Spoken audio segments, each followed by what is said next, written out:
Vamos fazer uma comparação. Essa aqui é a última, tá sem espuma, né? Eu não sei se adapta algum estilo pro canal, se tipo... Tem o Baegler, né, que tipo... Five Nights at Freddy's, ele traz muitas coisas e ideias. Parei. Tem um coro também. Oi, pessoas!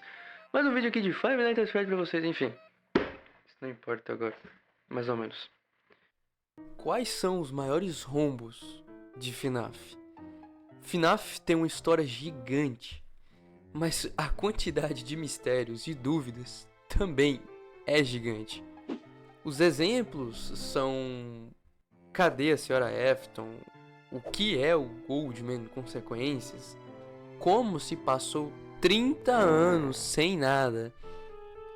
Mesmo depois de 10 anos, o FNAF ele ainda tem coisas sem respostas, possui partes da história completamente vazias, possui personagens sem respostas, eventos que se contradizem, teorias que talvez vai demorar um bom tempo para poder ser respondidas, comprovadas ou até descartadas. Dito isso, eu trago para vocês, como primeiro vídeo deste canal, alguns dos maiores rombos na história de Five Nights at Freddy's.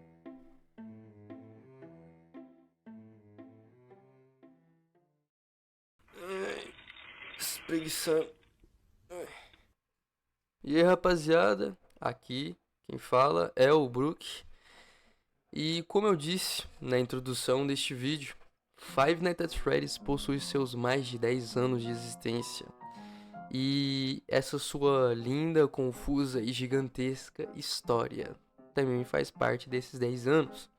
Ainda se estende, né, a lore principal, que é a dos jogos, mas existem lacunas que não foram preenchidas na história ainda. Existem coisas que não têm respostas, dúvidas bem frequentes na comunidade. E eu afirmo isso até por fazer parte dessa fandom inteira, né? Deste gigantesco mar de fãs que essa franquia tem. Eu citei só alguns exemplos, né, no início do vídeo. No caso, eu só indaguei alguns, que seria a Sra. Afton ou o Oldman Consequências, mas sinceramente eu vou trazer 5 maiores rombos na história de FNAF. E desses 5 vai ter rombos na história que são bem comentados, são até conhecidos e manjados já, mas outros que posso até dizer que são pontos de vistas que talvez eu nunca tenha, pelo menos, né, eu nunca vi comentando sobre, e que seriam perspectivas da história que realmente eu gostaria de tirar minhas dúvidas. Onde esteve Henry? Vamos começar por um tópico mais popular e comentado pela comunidade de FNAF, que seria a ausência de Henry e Emily praticamente durante todo o decorrer da história de FNAF. Um breve contexto para aqueles que são novos: Henry Emily era amigo de William Afton e um dos fundadores da Fazbear Family Diner, o que logo depois se tornaria apenas Freddy Fazbear Pizza e a corporação proprietária chamada Fazbear Entertainment. Esse homem é o pai de Charlie, a vítima de William Afton que possui Puppet. A sua participação na história pode se dar por duas fases: a fase inicial da história e a fase final. Henry é um personagem que aparece no início da lore e depois somente no final. E isso vai ser algo comentado aqui como, obviamente, o maior indício da ausência dele na história. Como última característica mais básica relacionada a Henry é que ele é responsável pela construção, entre aspas, dos Springlocks na Fazbear e possivelmente dos animatrônicos na fase inicial da Freddy's Pizza. Eu sei que é um assunto diferente, mas como ainda é importante, eu vou ressaltar. Quando digo a construção dos Springlocks, entre aspas, é pelo fator de Adrien Murray ser recentemente adicionado na história e possivelmente ser responsável de fazer os Springlocks que eram ideias do Henry e foram encomendadas pelo mesmo. Agora sobre os conceitos dos animatrônicos. Na fase inicial, eu digo possivelmente porque Henry desenhou os widgets animatrônicos, encomendou para Adrien Murray, a esposa de Adrien refez os designs criando os designs clássicos do FNAF 1, e aí sim, possivelmente, pois não sei afirmar, Henry construiu eles e descartou os widgets. Certo, sabemos como Henry é importante para a história. Estava lá no começo, é pai de Charlie, a primeira vítima. Foi um dos fundadores do lugar mais amaldiçoado do mundo. Mas, incredulamente, veja só como eu tenho um ótimo vocabulário, Henry só tem o mínimo e real destaque em FNAF 6. Literalmente o quase fim do primeiro arco de FNAF. Quase fim porque ainda vem o FNAF UCN. Olha, ele não precisava ser necessariamente o protagonista ou o maior destaque da história, mas se tivesse uma certa importância mostrada, porque sim, ele já é importante para a história, seria ótimo. Nem falo por fã, mas sim pela história.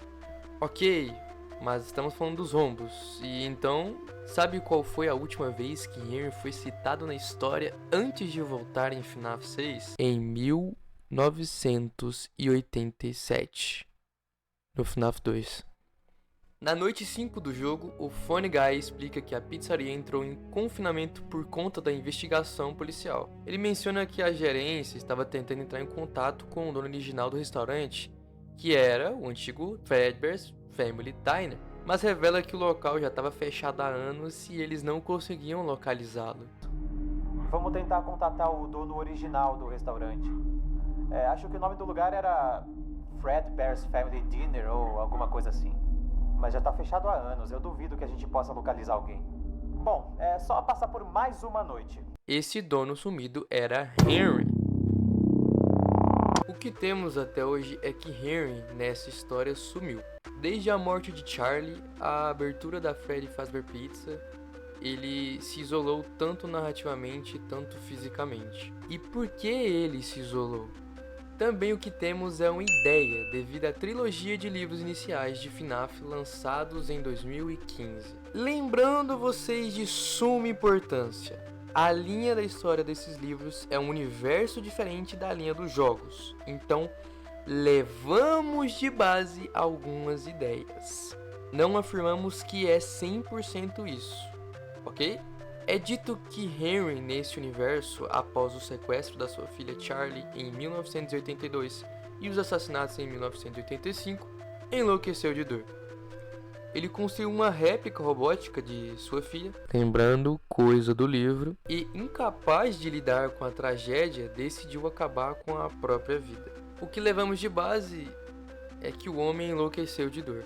E a interpretação que temos para a história original é que Henry se isolou completamente do mundo e da Fazbear Entertainment e passou mais de 3 décadas nas sombras enquanto William Afton continuava seus crimes e a franquia desmoronava. Isso tudo devido ao seu luto gigantesco e instabilidade emocional. Mas como pode um personagem desse ser isolado nesse nível narrativamente? Não consigo engolir que não houve nada nesse meio tempo. Nenhuma história, nenhum acontecimento, nenhum contato ou sequer ação de Henry. Apenas o isolamento. Entende o que eu digo? Para mim, e vocês verão mais à frente no vídeo que, como muitos outros conceitos, Scott Cawthon perdeu uma oportunidade, nem que seja pequena, em mostrar essa perspectiva de Henry isolado, mas de olho nos acontecimentos. Já que Scott inventou de abrir e expandir mais o universo de FNAF com os livros e etc., por que não expandir de uma forma incrível como essa, respondendo às perguntas e resolvendo rombos na história do antigo arco, coisa que acredito que a gente quer muito, e ao mesmo tempo expandindo com coisas novas. Sinceramente, por mais que o final de FNAF 6 tenha trago até mesmo a voz de Henry, né, e suas motivações, eu acho que ele merecia um pouco mais. Nossa, agora que eu fui ver, velho. Ó, fiz o roteiro bonitinho já, tudo, velho. Que isso, ó. Parabéns, Brooker. Os 30 anos perdidos. Vixe, esse aqui ele já é de casa já. Como esse vídeo é pra ser menor e mais simples, eu vou só jogar as coisas mais intrigantes durante esses 30 anos. Bom, vamos lá. O que acontece? Na linha de FNAF, nós temos o maior e mais conhecido rombo da história até então. Rombo esse que são questões de décadas entre um evento e outro. Tem noção disso? 3 décadas. O rombo se consiste no registros de acontecimentos. Em 1993, acontece FNAF 1, onde Ralph, o Funny Guy, morre. E na outra semana, Michael Afton age como o segurança. Beleza, a gente sabe até aí. Mas a partir daqui é como se acontecesse uma desassociação da realidade. E puf! Estamos em 2023. De 1993 a 2023, não temos informação nenhuma do que aconteceu na história de FNAF. E isso abrange muita, mas muita pergunta. E eu vou listar as maiores dúvidas que pairam sobre esse rombo. O que poderia ter acontecido nesses anos? A maior dúvida de tudo. Sabemos, pelo menos o mínimo, diante da situação de 2 personagens durante esse lapso. Henry e Emily, que comentamos antes e até falei, né, na parte dele sobre os 30 anos, ele se via isolado de tudo. Já William Afton se via inconscientemente largado na Freddy's Fazbear Pizza abandonada dentro do traje de Springtrap até os eventos de 2023, vulgo FNAF 3 e 6. Mas e agora e o resto? Onde esteve a Fazbear Entertainment? A única informação que tenho a dizer é que a Fazbear Entertainment deixou de existir legalmente e estava completamente falida e inativa. Isso que a gente tem como informação sobre essa linda empresa. Certo, temos meio que uma resposta para essa dúvida, né? Uma das dúvidas. Mas não acaba por aí. Uma das questões que a comunidade mais levanta também é: onde esteve Michael Afton? Michael teria na faixa de uns 24 anos em 1993, no FNAF 1. E depois de todo esse mega rombo acontecer e 2023 chegar, o Michael teria mais ou menos na faixa dos 54 anos de idade. Até onde se sabe, a motivação dele era parar ou ao menos achar o seu pai. Mas o que aconteceu durante uma pausa de 30 anos com um dos personagens mais importantes da história? Comprou uma casa, virou CLT e ficou nessa até o FNAF 6? Isso também não me cabe. Ele viveu a vida e seguiu, mas o que rolou, sabe? Tô percebendo que tem muito ponto de interrogação nesse roteiro. Mas é isso mesmo, FNAF é ponto de interrogação, é arrudo. Da mesma lógica dos personagens pausados por 30 anos, temos mais. Onde esteve Puppet?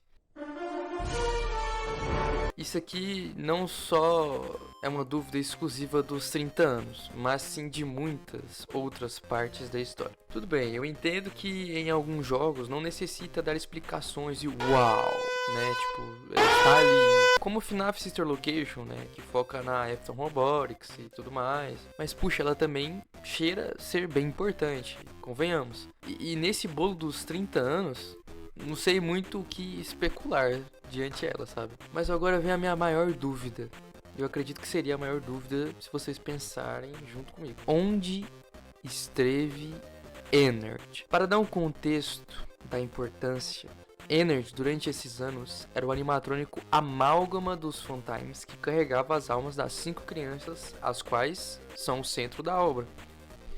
E por onde uma carcaça de fios com almas juntas andaram durante 30 anos? Por onde essas almas passaram, o que fizeram até chegar a FNAF 6? Gente, é sério, é 30 anos, cara. Sabemos que perambularam por aí, porque todos esses mesmos personagens que eu estou comentando voltaram justamente em 2023, no FNAF 6. Mas como é que isso se procede, entende? Isso que eu vou comentar agora já tá se tornando algo bem frequente no vídeo e possivelmente vai se repetir, gente. Mas, puxa vida, o Scott também perde a mão demais na oportunidade de explicar, nem que seja pedaços desses 30 anos. Igual eu falei, né, do Henry. Ele faz os livros e tudo mais. Ou se não, jogos, né, por exemplo, pela perspectiva do Oswald lá em FNAF Into the Pit. Puxa, podia ter muita coisa desses 30 anos, porque é 30 anos, é muita coisa. E foram os 30 anos importantes, mais jogados e duvidosos que a gente tem da história. Porque, pra ser sincera, a história original é o que os fãs mais gostam, né? Nesse primeiro arco. Então mostrar, durante esses 30 anos, como é que rolou, sabe?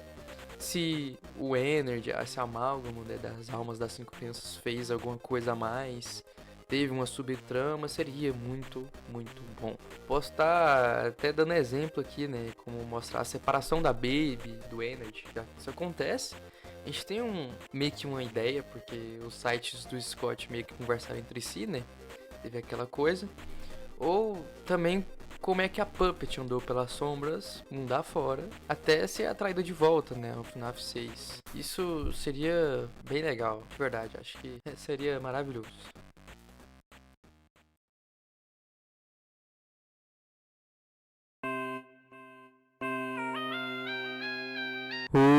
Opa! Bom, eu disse no começo desse vídeo que eu ia tratar dos 5 maiores rombos de FNAF, certo? Mas infelizmente eu vou ter que acabar com o vídeo por aqui e vou ficar devendo pra vocês. Mesmo que eu tenha trago somente 2 rombos, eu comentei demais sobre esses pontos. E pra ser sincero, tinha muito mais a comentar sobre esses pontos, porque é um assunto em FNAF que dá corda pra conversar até a saliva acabar. E tem outros pontos a se comentar sobre, como a Ballora Afton e o velho homem das consequências. Piada, tá? Então vou fazer o seguinte, mais óbvio. Eu vou fazer uma parte 2 desse vídeo futuramente e, claro, se vocês gostarem. Eu vou trazer todos esses pontos que a comunidade enxerga, que eu prometi, mas até mesmo pontos que eu enxergo nessa franquia que eu tanto amo. No mais, eu gostaria de agradecer você que está escutando minha voz agora e vendo meu bonequinho na tela, porque isso significa que você ficou até o final desse vídeo, esse primeiro vídeo. Esse primeiro passo. Quero agradecer por me dar uma chance e por estar aqui mesmo sendo o primeiro vídeo deste canal. Tenho muitas ideias para trazer, teorias, análises e projetos que até eu mesmo criei ou tenho intenção de levar para frente. Espero que tenham gostado deste vídeo e até a próxima. Raul.